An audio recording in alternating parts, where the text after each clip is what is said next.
முதலாவது பிதாவினுடைய ஆவியை நம்ம பார்க்க போகிறோம்.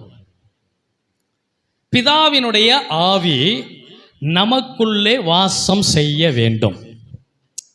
பிதாவினுடைய பரிசுத்த ஆவி, சபையாகிய நீங்களும் நானும் முதலாவது நாம் நிரம்பி இருக்க வேண்டிய, பெற்றிருக்க வேண்டிய ஆவி பிதாவினுடைய பரிசுத்த ஆவியை நாம் பெற்றிருக்க வேண்டும்.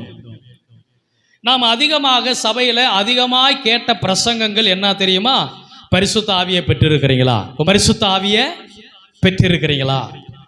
பரிசுத்த ஆவியை பெற்றிருக்கிறீங்களா? இப்படித்தான் நம்ம கேட்டுக்கிட்டே இருக்கிறோம். பிதாவினுடைய ஆவியை நீங்க பெற்றிருக்கிறீங்களான்னு என்னைக்காவது கேட்டிருக்கிறோமா? கேட்டதே இல்லை. சரி, இப்போ உங்ககிட்ட நான் கேட்கிறேன், எத்தனை பேருக்குள்ள பிதாவினுடைய ஆவி உங்களுக்குள்ள வந்து வாசம் செய்கிறது? எத்தனை பேருக்குள்ள பிதாவினுடைய ஆவி வாசம் செய்யுது? முதல்ல பிதாவினுடைய ஆவி இருக்குதான்னு எங்களுக்கே தெரியல. சரி, நேர வசனத்துக்குள்ள போவோம், எடுத்து வாசிப்போம். ரோமருக்கு எழுதின நிருபம் 8வது அதிகாரம் 9வது வசனத்தை வாசிங்க. தேவனுடைய ஆவி உங்களில் வாசமாயிருந்தால், தேவனுடைய ஆவி உங்களில் வாசமாயிருந்தால் நீங்கள் மாம்சத்துக்கு உட்பட்டவர்களாய் இராமல், கவனிங்க, வார்த்தைக்கு வார்த்தை கவனம் தேவைப்படுகிறது. நீங்கள் மாம்சத்துக்கு உட்பட்டவர்களாய் இராமல் ஆவிக்கு உட்பட்டவர்களாக இருக்கிறீர்கள். போதும். இங்க தேவனுடைய ஆவி என்று சொல்லப்பட்டிருக்கிறது. எங்க எல்லாம் வேதத்துல தேவன் தேவன் தேவன் தேவன் என்ற வார்த்தை வருகிறதோ அங்கெல்லாம் பிதாவை குறிக்கிறது. நோட் பண்ணி கொள்ளுங்க, பிதாவை குறிக்கிறது. எங்க எல்லாம் ஹோல் பைபிள்லையும் கர்த்தர் கர்த்தர் கர்த்தர் கர்த்தர் என்று வருகிறதோ, ஆதியாகமத்திலிருந்து வெளிப்படுத்தல் விசேஷம் வரைக்கும் எங்கெல்லாம் கர்த்தர் என்று வருகிறதோ அங்கெல்லாம் இயேசு கிறிஸ்துவை குறிக்கிறது. அல்லேலூயா. எங்கெல்லாம் சத்தியம், சத்திய ஆவி, தேற்றரவாளன் என்ற வார்த்தை வருகிறதோ அங்கெல்லாம் பரிசுத்த ஆவியானவரை குறிக்கிறது. அல்லேலூயா. சத்தமாய் சொல்லுவோமா ஹல்லேலூயா? சத்தமாய் சொல்லுவோமா ஹல்லேலூயா? பக்கத்தில் இருக்கிறவங்களை கையை பிடிச்சு நல்லா இருக்கீங்களான்னு கேளுங்க. நல்லா கவனிங்க. ரோமர் 8:9 என்ன சொல்லப்பட்டிருக்கிறது? தேவனுடைய ஆவி. இப்போ நான் என்ன சொன்னேன் ஏற்கனவே? எங்கெல்லாம் தேவன் தேவன் தேவன் தேவன் என்ற வார்த்தை வருகிறதோ வேதத்தில் அங்கெல்லாம் அது யாரை குறிக்கிறது? பிதாவை குறிக்கிறது. இப்போ கவனிங்க, தேவனுடைய ஆவி வாசிங்க பார்ப்போம். தேவனுடைய ஆவி தேவனுடைய உங்களில் வாசமாயிருந்தால், உங்களில் எப்படி இருக்கணுமா? வாசமாயிருந்தால். வாசம் பண்ணுதா? வாசம் பண்றதுன்னா என்னதுங்க? குடியிருக்கிறது, தங்கி இருக்கிறதுக்கு பேரு தான் வாசம் செய்தல். அல்லேலூயா. வசித்தல். இதெல்லாம் ஒரு வீட்டுக்குள்ள போய் நம்ம வசிக்கிறோம் இல்லையா, குடியிருக்கிறோம் இல்லையா, தங்கி இருக்கிறோம் இல்லையா, அந்த தங்கி இருக்கிறத அடையாளப்படுத்துறது தான் வாசம் செய்தல். இப்போ தேவனுடைய ஆவி உங்களில் வாசமாயிருந்தால் நீங்கள் மாம்சத்துக்கு உட்பட்டவர்களாயிராமல், நீங்கள் எதற்கு உட்பட்டவர்களாயிராமல்? மாமிசத்திற்கு உட்பட்டவர்களாயிராமல் ஆவிக்கு உட்பட்டவர்களாய் இருப்பீர்கள். இப்ப பாருங்க, தேவனோடு எதை தொடர்புபடுத்தி பேசுகிறார் என்று சொன்னால், நம்மளை தொடர்புபடுத்தும் போது நம்முடைய பகுதியில் ஆவி ஆத்ம சரீரத்தில் எதை தொடர்புபடுத்தி பேசுகிறார்? இங்க மாம்சத்தை உட்படுத்துகிறார். மாம்சம் என்பது நம்முடைய சரீரத்தை குறிக்கிறது. அப்படின்னா தேவனுடைய ஆவி எங்க தங்கி இருக்கணும்? எங்க வாசம் செய்யணும்? நம்முடைய சரீரத்துல வந்து வாசம் செய்ய வேண்டும். நம்முடைய சரீரத்தில் பிதாவினுடைய ஆவி வாசம் செய்தால் நீங்களும் நானும் எதற்கு உட்பட்டவர்களாக இருக்க மாட்டோம்? மாம்சத்துக்கு உட்பட்டு இருக்க மாட்டோம். மாம்சம் என்றால் என்ன? மாம்சத்துக்கு உட்பட்டிருக்க மாட்டோம் என்றால் என்ன அர்த்தம்? மாம்சத்தின் கிரியைகளை குறிக்கிறது. மாம்சத்தின் கிரியைகளை குறிக்கிறது. மாம்சத்தின் கிரியைகள் என்ன? கலாத்தியர் 5வது அதிகாரம் 19வது வசனத்தை எடுத்து வாசிங்க. கலாத்தியர் மாம்சத்தின் கிரியைகள் மாம்சத்தின் கிரியைகள் வெளியரங்கமாய் இருக்கின்றன. வெளிப்படையாக தெரியும். ஒரு பொருளை திருடுனா வெளிப்படையா தெரியும். ஒருத்தனை அடிச்சா வெளிப்படையா தெரியும். ஒருத்தனை கத்தி எடுத்து குத்துனா வெளிப்படையா தெரியும். அப்ப மாம்சத்தின் கிரியைகள், மாம்சீகமான செயல்பாடுகள் எப்படிப்பட்டதா இருக்கிறது? வெளியரங்கமாய் தெரியும், வெளிப்படையாக இருக்கும் என்று சொல்லி பார்க்கிறோம். அவை யாவன? எல்லாரும் பைபிள் எடுத்துக்கொள்ளுங்க, எல்லாரும் பைபிள் எடுத்துக்கொள்ளுங்க, எல்லாரும் வேதத்தை எடுத்துக்கொள்ளுங்க. வசனத்தை சொல்லுமா? கலாத்தியர் 5:19 எல்லாரும் எடுத்துக்கொள்ளுங்க. தயவு செய்து எல்லாரும் எடுங்க, எல்லாரும் எடுத்து வாசிக்கணும். வாசிக்கலாமா வேண்டாமா? எல்லாரும் சத்தமா வாசிக்கலாமா? என்னோடு சேர்ந்து வாசிங்க. மாம்சத்தின் கிரியைகள் வெளியரங்கமாய் இருக்கின்றன. அவையாவன: விபச்சாரம், வேசித்தனம், அசுத்தம், காமவிகாரம், விக்கிரகாராதனை, பில்லிசுனியம், பகைகள், விரோதங்கள், வைராக்கியங்கள், கோபங்கள், சண்டைகள், பிரிவினைகள், மார்க்கபேதங்கள், சேர்ந்து வாசிங்க. பொறாமைகள், கொலைகள், வெறிகள், களியாட்டுக்கள் முதலானவைகளே. எத்தனை விதமான கிரியைகள் இருக்குது? கிட்டத்தட்ட 17 விதமான காரியத்தை இந்த இடத்துல பவுல் சுட்டி காட்டுகிறார். இதுக்கு மேலே இருக்குது, நல்லா கவனிங்க. 17 விதமான செயல்பாடுகளை இங்கே பவுல் சுட்டி காட்டுகிறார். எதோடு சம்பந்தப்பட்டது? மாம்சத்தோடு சம்பந்தப்பட்டது. கவனிங்க, ரோமர் 8:9 சொல்லப்பட்டிருக்கிறது, தேவனாகிய பிதாவினுடைய ஆவி உங்களுக்குள்ளே வாசம் செய்தால் நீங்கள் எதற்கு உட்பட்டவர்கள் அல்ல? மாம்சத்துக்கு உட்பட்டவர்கள் அல்ல. கவனிக்கிறீங்களா? எத்தனை பேருக்கு விளங்குது நான் சொல்றது? அப்ப தேவனுடைய ஆவி உங்களுடைய சரீரத்திலே வாசம் செய்தால், தேவனுடைய ஆவி உங்களுடைய மாம்சத்திலே வாசமாய் இருந்தால், மாம்சீகத்தின் கிரியைகளுக்கு நீங்கள் ஒரு நாளும் உட்படவே மாட்டீர்கள். ஆமாவா இல்லையா? சத்தமா கரங்களை தட்டுவோமா? நல்லா தட்டுவோம், நல்லா தட்டுவோம். ஸ்தோத்திரம். இது வரைக்கும் நம்ம எந்த ஆவியை மட்டும்தான் உள்ள வச்சுக்கிட்டு உட்காந்துக்கிட்டு இருக்கிறோம் அப்படின்றத அப்புறம் பார்ப்போம், கடைசியில பார்ப்போம். இப்போ 11வது வசனத்தை வாசிங்க.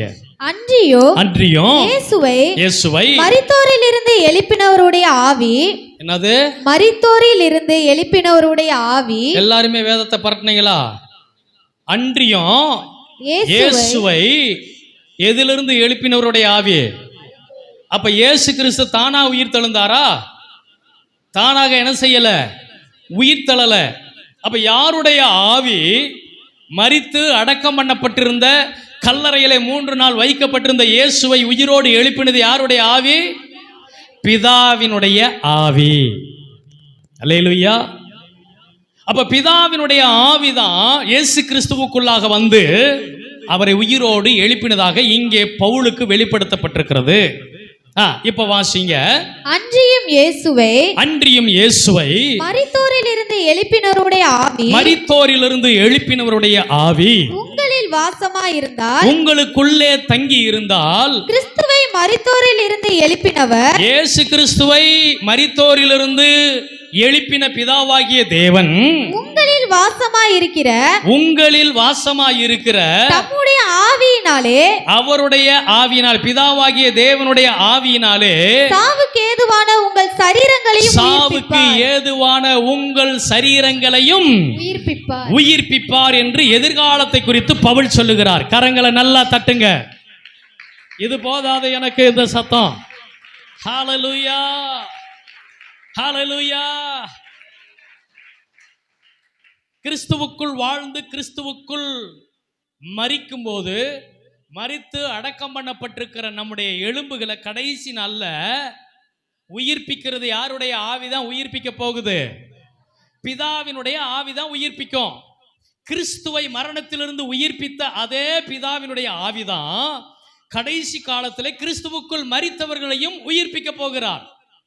அப்ப உங்களுக்கும் எனக்கும் நல்லா கவனிங்க, நீங்களும் நானும் மரித்து அடக்கம் பண்ணப்பட்டு இயேசு கிறிஸ்துடைய வருகையிலே நாம் உயிர்த்தெழுதலிலே பங்கடைய வேண்டும் என்றால் இந்த பிதாவினுடைய ஆவி நம்முடைய ஒவ்வொருவருடைய சரீரத்திலும் வாசம் செய்ய வேண்டும், குடியிருக்க வேண்டும், தங்கி இருக்க வேண்டும்.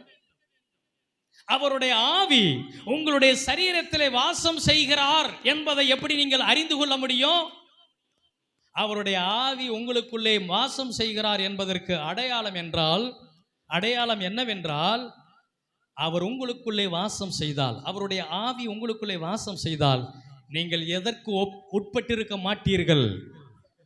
மாம்சத்தின் கிரியைகளுக்கு உட்பட்டிருக்க மாட்டீங்க. இதுதாங்க அடையாளம். பிதாவாகிய தேவனுடைய ஆவி உங்களுடைய சரீரத்திலே வாசம் செய்தால் மாம்சகியத்தின் கிரியைகள் உங்களுக்குள்ள வெளிப்படாது. அதற்கு நாம இடம் கொடுக்க மாட்டோம்.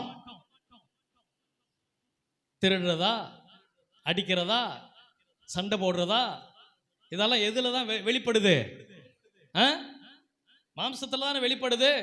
நீ கோவக்காரனா, நான் அதை விட யாரு இருக்கிறேன், கோவக்காரனா இருக்கிறேன், அடி தடி, நான் மிஞ்சின ஆளு, உன்னை விட நான் பெரிய ஆளு சொல்றமா இல்லையா? அல்லேலூயா. நல்லா கவனிங்க. இதை இன்னும் நிறைய டீட்டெயிலாக பேச வேண்டியிருக்கு. இதெல்லாம் வருஷ கணக்கில் பேச வேண்டிய காரியம். உங்களுக்குள்ள உங்கள் சரீரத்தில் பிதாவினுடைய ஆவி வாசமாக இருந்தால் மட்டும்தான் உயிர்த்தெழுதலின் நாளில் அந்த ஆவி தான் உங்களை உயிரோட எழுப்பும். கரங்களை தட்ட மாட்டோமே. இப்போ அடுத்து வாசிங்க, 14வது வசனத்தை வாசிங்க. மேலும் எவர்கள் தேவனுடைய ஆவியினாலே நடத்தப்படுகிறார்களோ, எவர்கள், இங்க பாருங்க, நீ நான் சொல்லி யாரையும் பேரை குறிப்பிட்டு சொல்லல, நன்றாக ஆராதிக்கிறவர்கள் அப்படின்னு சொல்லல, கர்த்தருக்காக வைராக்கியம் பாராட்டுகிறவர்கள் அப்படின்னு சொல்லல, கர்த்தருடைய நாமத்துக்காக வெறித்தனமாய் வாழ்கிறவர்கள் அப்படின்னு சொல்லல. மாறாக என்ன சொல்லப்பட்டிருக்கிறது? மேலும் தேவனுடைய ஆவி தேவனுடைய ஆவியினாலே நடத்தப்படுகிறார்களோ, வாசிங்க, முதல்ல இருந்து வாசிமா. மேலும் எவர்கள் தேவனுடைய அந்த வார்த்தையை முதல்ல புரிஞ்சு வச்சுக்கிறோம். எவர்கள் அப்படின்னா யாரோ ஒருவன். இங்க இருக்கிற எல்லாரையும் சுட்டி காட்டல. யார் தேவனுடைய ஆவியினாலே அப்படின்னா என்ன அர்த்தம்? பிதாவினுடைய ஆவியினாலே நடத்தப்படுகிறார்களோ அவர்கள் தேவனுடைய புத்திரராய் இருக்கிறார்கள். அவங்க தாங்க தேவனுக்கு பிள்ளைகளாக மாற முடியும். இப்ப நீங்க தேவனுடைய ஆவியினால நடத்தப்படுறீங்களா? ஒவ்வொரு நாளும் தேவனுடைய ஆவி உங்களுக்குள்ள வாசம் செய்கிறதா? தேவனுடைய ஆவி கடைசி காலத்துல உங்களை உயிரோடு எழுப்புவதற்கு உங்களுக்குள்ளே வாசம் செய்கிறது என்ற நம்பிக்கை உங்களுக்குள்ள இருக்கிறதா? விசுவாசம் உங்களுக்குள்ள இருக்கிறதா? அப்போ பரிசுத்த ஆவின்னு மட்டும் பேசிக்கிட்டு இருக்கிறோம். எந்தெந்த பரிசுத்த ஆவின்றத முதல்ல விளங்கணும். தேவனுடைய தெய்வீக ஆவி நமக்குள்ளே வந்து வாசம் செய்ய வேண்டும். இந்த தெய்வீகத்தின் ஆவி உங்களுக்குள்ளே வேலை செய்யலாட்ட, வாசம் செய்யாவிட்டால் நீங்க எதுக்குமே தகுதியாக முடியாது. அப்ப பிதாவாகிய தேவனுடைய ஆவி நமக்குள்ளே வாசம் செய்கிறார் என்றால் எங்கே வாசம் செய்கிறாரு? சரீரத்துல வந்து வாசம் செய்யணும்.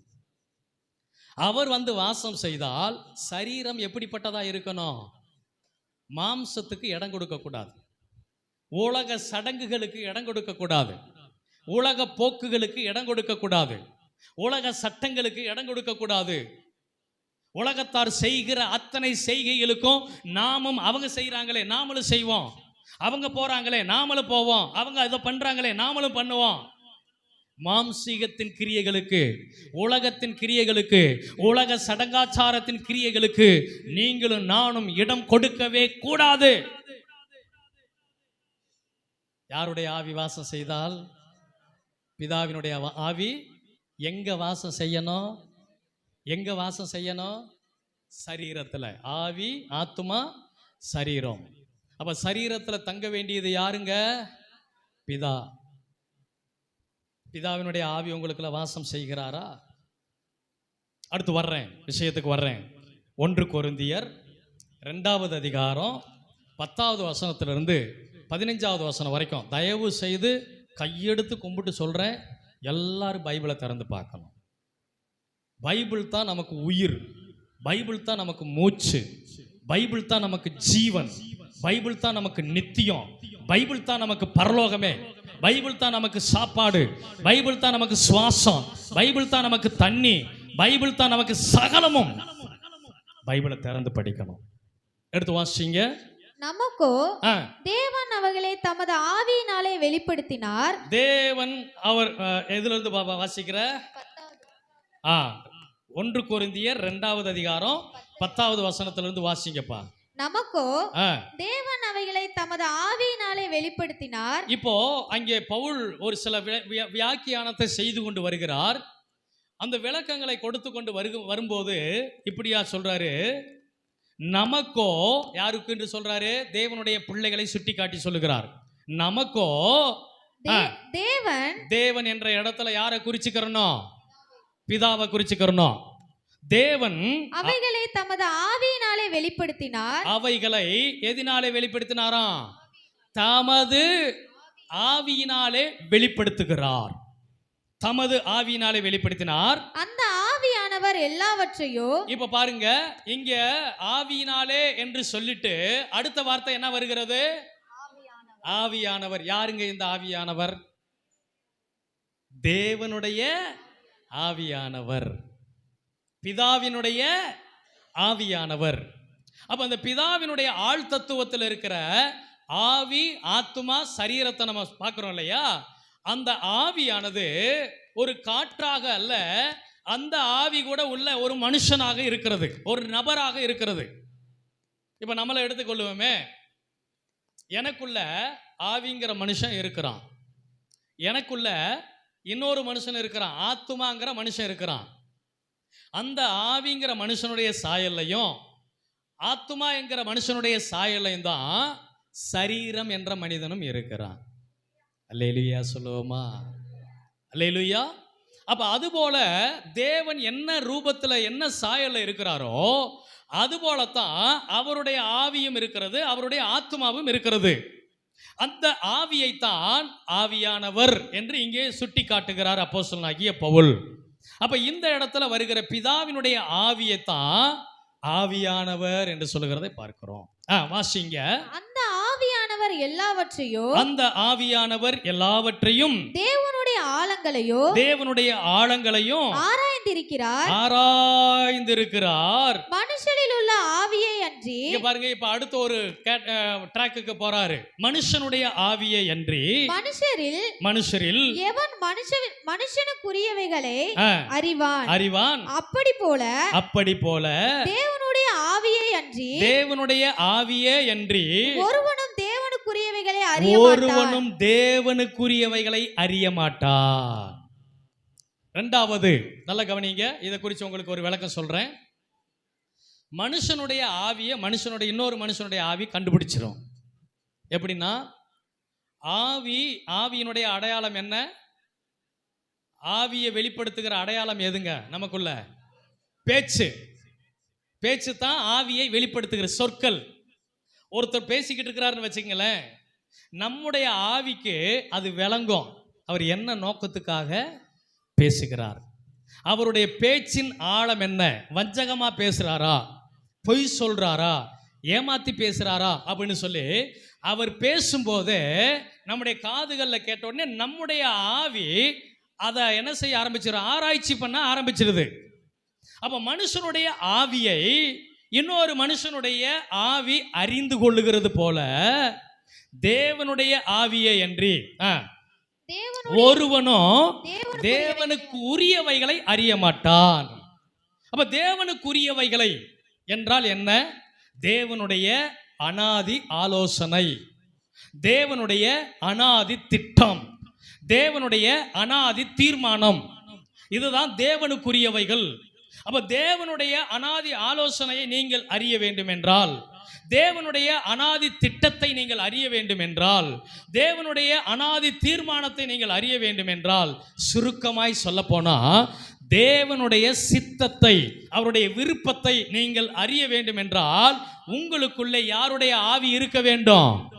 தேவனுடைய ஆவி இருக்க வேண்டும். கரங்களை நல்லா தட்டுவோமா? அல்லேலூயா. அப்ப தேவனுடைய விஷயங்களை, தேவனுக்குரியவைகளை நாம் அறிந்து கொள்ள வேண்டும் என்றால் தேவனுடைய ஆவியை பெற்றுக்கொண்டவர்களாக இருக்க வேண்டும். அடுத்த வசனத்தை வாசிங்க. நாங்களோ உலகத்தின் ஆவியை பெறாமல். வாவ், இதெல்லாம் குறிச்சு வைங்க, அண்டர்லைன் பண்ணி வைங்க. தேவனுடைய ஆவி, மனுஷனுடைய ஆவி, இப்ப என்ன ஆவி சொல்றாருங்க? உலகத்தின் ஆவி. இப்ப பவுல் சொல்றாரு அழகாக, நாங்களோ உலகத்தின் ஆவியை பெறாமல் தேவனால் எங்களுக்கு அருளப்பட்டவைகளை அறியும்படிக்கு. தேவனால் எங்களுக்கு அருளப்பட்டவைகளை அறியும்படிக்கு. நல்ல கவனிங்க. வெளிப்பாடு பெற்றுக்கொள்ள வேண்டும் என்றால், தேவனுக்குரியவைகளை அறிந்து கொள்ள வேண்டும் என்றால் தேவனுடைய ஆவி நமக்கு தேவை. தேவனுடைய ஆவியினாலே நாம நடத்தப்பட்டிருக்க வேண்டும். தேவனுடைய ஆவியினாலே நாம் நிரப்பப்பட்டிருக்க வேண்டும். தேவன் தேவன் தேவன் என்று சொல்லும்போது யாருடைய ஆவி? பிதாவினுடைய ஆவியை குறிக்கிறது. அப்ப பிதாவினுடைய ஆவியினாலே நாம் நடத்தப்படுகிறவர்களாக இருக்கிறோமா? பிதாவினுடைய ஆவியினாலே வெளிப்பாடு உடையவர்களாக இருக்கிறோமா? பிதாவினுடைய ஆவியினாலே அறிந்து கொள்ளக்கூடியவர்களாக இருக்கிறோமா? இந்த நிலைமையில நாம வளர்ந்திருக்கிறோமா? அடுத்து வாசிங்க கீழே. அறியப்பட்டவைகளை அறியும்படிக்கு தேவனிலிருந்து புறப்படுகிற ஆவியை பெற்றோம். அவைகள் நாங்கள் மனுஷ ஞானம் போதிக்கிற வார்த்தைகளாலே பேசாமல். அவைகளை நாங்கள் மனுஷ ஞானம், அடுத்த ஞானத்தை பார்க்கிறோம். மனுஷ ஞானம் போதிக்கிற வார்த்தைகளாலே பேசாமல் பரிசுத்த ஆவி போதிக்கிற வார்த்தைகளாலே பேசி. பரிசுத்த ஆவி பேசுகிற போதிக்கிற வார்த்தைகளாலே பேசி ஆவிக்குரியவைகளை ஆவிக்குரியவைகளோடு சம்பந்தப்படுத்தி காண்பிக்கிறோம். ஆவிக்குரியவைகளை ஆவிக்குரியவைகளோடு சம்பந்தப்படுத்தி காண்பிக்கிறோம். ஜென்ம சுபாவமான மனுஷனோ தேவனுடைய ஆவிக்குரியவைகளை ஏற்றுக்கொள்ளான். தேவனுடைய ஆவிக்குரியவைகளை ஏற்றுக்கொள்ள மாட்டான். யாரு? எந்த மனுஷன்? இந்த ஜென்ம சுபாவம்னா என்னது? ஜென்ம சுபாவம்னா என்னது? பிறப்புல இருந்தே இருக்கும் ஒரு ஆவி, ஒரு சுபாவம். அதுக்கு நம்ம பழமொழியில சொல்லுவோம், நான் பிடிச்ச முயலுக்கு 3.5 காலா 4 காலா? 3 காலு. சோத்திரம். உங்களுக்கு 3 காலு, எனக்கு 3.5 கால்னு நான் சொல்லுவேன். எது சரி? இதான் ஜென்ம சுபாவம். நான் அன்னைக்கு அப்படி இருந்தேன், நான் அன்னைக்கு அப்படித்தான் தெரிஞ்சுக்கிட்டேன், நான் அன்னைக்கு அப்படித்தான் படித்தேன், நான் அன்னைக்கு அப்படித்தான் கேட்டேன். அப்ப அந்த அந்த அந்த பாரம்பரியத்தை பிடித்து தொங்கிக் கொண்டு நிற்கிற அனுபவம் தான் ஜென்ம சுபாவம். ஜென்ம சுபாவம் என்பது இங்க அழகாக பவுல் அழகாக விவரித்து சொல்லுகிறார். ஜென்ம சுபாவமான மனுஷனோ தேவனுடைய ஆவிக்குரியவைகளை ஏற்றுக்கொள்ள மாட்டான். பயங்கரமான சத்தியம் இது, பயங்கரமான விஷயம். நம்ம ஜென்ம சுபாவத்தை விட்டு முதல்ல வெளியில வரணும். பிடிவாத குணத்தை விட்டு வெளியில வரணும். தேவனுடைய வார்த்தை என்ன சொல்லுகிறது என்று வேதத்தை ஆழ்ந்து தியானிக்க ஆரம்பிக்க வேண்டும். அங்க அவங்க பேசுனாங்க, இவங்க பேசுனாங்க, அவங்க சொன்னாங்க, இவங்க சொன்னாங்க, அப்படி சொன்னதை வச்சுக்கிட்டு நம்ம என்ன செய்யக்கூடாது? வைராக்கியம் பாராட்டுகிறவர்களா இருக்கவே கூடாது. வாசிங்க அடுத்து. ஜென்ம சுபாவம் மனுஷனோ ஆவிக்குரியவைகளை ஏற்றுக்கொள்ள மாட்டான். அவைகள் அவனுக்கு பைத்தியமாக தோன்றும். அவைகள் அவனுக்கு எப்படிப்பட்டதா தோன்றும்? ஆவிக்குரிய காரியத்தை எவ்வளவு பேசினாலும் அவனுக்கு பைத்தியமாத்த தோணும். சரி, நீ பேசுப்பா, நீ பேசு, பேசு. எனக்கு எது புரியுதோ அதை மட்டும் நான் ஏத்துக்கிட்டு போய்கிட்டே இருப்பேன். அதுக்கு மேல நான் என்ன செய்ய மாட்டேன்? மிஞ்சி வரவே மாட்டேன். ஆவிக்குரிய காரியமா அது எனக்கு அது தேவையே இல்லை. எனக்கு தெரிஞ்ச விஷயத்துல நான் போய்கிட்டே இருப்பேன். பைபிள் ஏன் கொடுக்கப்பட்டிருக்கிறது? இது மணவாளன் நம் கையிலே கொடுக்கப்பட்டிருக்கிற, மணவாட்டிக்கு என்று கொடுக்கப்பட்டிருக்கிற கெத்துபா சட்ட புத்தகம். இந்த மணவாளனுக்கு பிடித்த விஷயங்கள் என்ன என்பதை வேதத்தில் தேடி ஆராய்ந்து கண்டுபிடித்து மணவாளனுக்கு பிரியமானபடி நாம் வாழ்ந்தால் மட்டும்தான் மணவாளனுடைய வருகையில் நாம் போய் சேர முடியும். இல்லாட்ட போகவே முடியாது. அப்ப ஆவிக்குரியவன் ஆவிக்குரியவைகளை ஏற்றுக்கொள்ளுவான். ஜென்ம சுபாவம் உள்ளவனோ ஆவிக்குரியவைகளை ஏற்றுக்கொள்ள மாட்டான். அப்படி ஆவிக்குரியவைகளை யார் எடுத்து பேசினாலும் சொன்னாலும் சொல்லி கொடுத்தாலும் அது அவர்களுக்கு எப்படி தெரியுமா? பைத்தியமாக தெரியும். அல்லேலூயா. நானும் உங்க முன்னாடி ஒரு பைத்தியக்காரன் தான், ஆண்டவருக்காக பைத்தியக்காரன். அல்லேலூயா, அல்லேலூயா. சத்தமாய் சொல்லுவோம் ஹல்லேலூயா. வாசிப்போம். அவைகள் ஆவிக்கேற்ற பிரகாரமாய், அவைகள் என்ன எதுக்கு ஏற்ற பிரகாரமாய்? ஆவிக்கேற்ற பிரகாரமாய், ஆவிக்கேற்ற பிரகாரமாய் ஆராய்ந்து நிதானிக்கப்படுகிறவைகள் ஆனதால், நிதானிக்கப்படுகிறவைகள் ஆனதால் அவைகளை அறியவும் மாட்டான். அவைகளை அறிய மாட்டான். 3 காரியத்தை சொல்றார் பவுல். யாரை குறித்து சொல்றாரு? யாரை குறித்து சொல்றாரு? ஜென்ம சுபாவம் உள்ள மனுஷனை குறித்து 3 காரியத்தை சொல்றார். 1, அவன் ஆவிக்குரியவைகளை ஏற்றுக்கொள்ள மாட்டான். 2வது, அவனுக்கு அந்த ஆவிக்குரிய விஷயங்கள் பைத்தியமாக தெரியும். 3வது, அந்த ஆவிக்குரிய விஷயங்கள் எல்லாம் ஆராய்ச்சி செய்து கண்டுபிடிக்க வேண்டியது இருக்கிறதுனால அந்த ஆராய்ச்சி செய்வதற்கு நிறைய பேத்துக்கு மேல் வலிக்கும், கஷ்டமா இருக்கும். அப்படி கஷ்டமா இருக்கிறதுனால 3வது காரியம் என்னது? அவைகளை அறியவும் மாட்டான். அறிந்து கொள்ள விரும்ப மாட்டான், அறிஞ்சிக்கிறவே மாட்டான். இதான் அவர்களுடைய நிலைமை. யாருடைய நிலைமை? ஜென்ம சுபாவத்தாருடைய நிலைமை. நீங்க யாரா இருக்கிறீங்க? பக்கத்தில் இருக்கிறவங்கள பார்த்து கையை பிடிச்சி கேளுங்க, நீங்க யாருங்கன்னு கேளுங்க. பிரதர் நீங்க கேளுங்க, பக்கத்தில் இருக்கிறவங்கள பார்த்து. ஸ்தோத்திரம். லட்சுமண பிரதர் எட்டி கேளுங்க, இந்த பக்கம் எட்டி கேளுங்க, அந்த பக்கம் எட்டி கேளுங்க. நீங்க யாரா இருக்கிறீங்கன்னு கேளுங்க. ஜென்ம சுபாவமா ஆவிக்குரிய சுபாவமான்னு கேளுங்க. ஜென்ம சுபாவ மனுஷனா, தேவனுடைய பிதாவினுடைய ஆவியை பெற்ற மனிதனா? அல்லேலூயா சொல்லுவோமா? வாசிங்க 15வது வசனம். ஆவிக்குரியவன் எல்லாவற்றையும் ஆராய்ந்து நிதானிக்கிறான். இதுதாங்க ரொம்ப முக்கியமான ஒரு பகுதி. ஆவிக்குரியவன், தேவனுடைய ஆவியை பெற்றவன், தேவனுடைய ஆவியினாலே நடத்தப்படுகிறவன், வேதத்தில் இருக்கக்கூடிய எல்லாவற்றையும் ஆராய்ந்து நிதானிக்கிறான். ஆனாலும்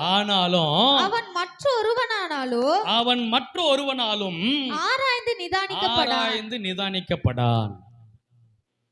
ஆவிக்குரியவன் எல்லாத்தையுமே ஆராய்ச்சி பண்ணுவான்.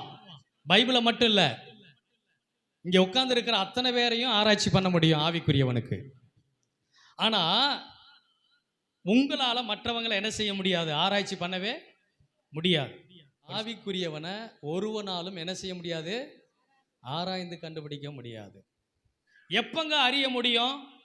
எப்ப ஆவிக்குரியவனை ஒரு ஆவிக்குரிய நிலையோடு கண்டுபிடிக்க முடியும் அப்படின்னு சொன்னா, நீங்களும் ஆவிக்குரியவைகளை ஆராய்ந்து பார்த்திருந்தால் மட்டும்தான் கண்டுபிடிக்க முடியும். கரங்களை நல்லா தட்டுங்க, நல்லா தட்டுங்க.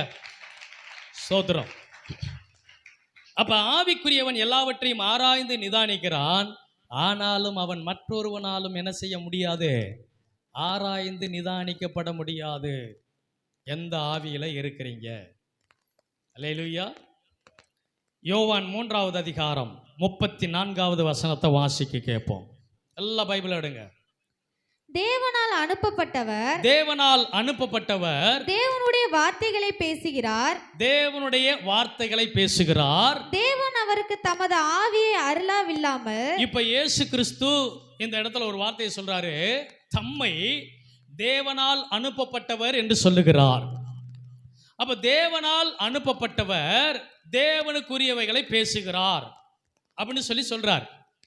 அடுத்து சொல்றாரு, தேவன் தம்முடைய ஆவியை அவருக்கு எப்படி கொடுத்திருக்கிறாராம்? தேவன் அனுப்பப்பட்டவர் தேவனுடைய வார்த்தைகளை பேசுகிறார். தேவன் அவருக்கு தமது ஆவியை அளவில்லாமல் கொடுத்திருக்கிறார். இயேசு கிறிஸ்து பூமியிலே மனிதனாக வாழ்ந்த போது யாருடைய ஆவியினாலே நிரப்பப்பட்டு பேசினாராம்? தேவனுடைய ஆவியினாலே நிரப்பப்பட்டு தான் அவரே பேசி இருக்கிறார். அப்ப இயேசு கிறிஸ்துவுக்கு தேவனுடைய சித்தத்தை பேசுவதற்கு, பிரசங்கிப்பதற்கு யாருடைய ஆவி அளவில்லாமல் ஊற்றப்பட்டிருந்தது, கொடுக்கப்பட்டிருந்தது? பிதாவினுடைய ஆவி கொடுக்கப்பட்டிருந்தது. அப்படி என்றால் உங்களுக்கும் எனக்கும் அதிகமாய் கொடுக்கப்பட வேண்டும் அல்லவா? தேவனுடைய ஆவியில நடத்தப்படுறோமா நாம?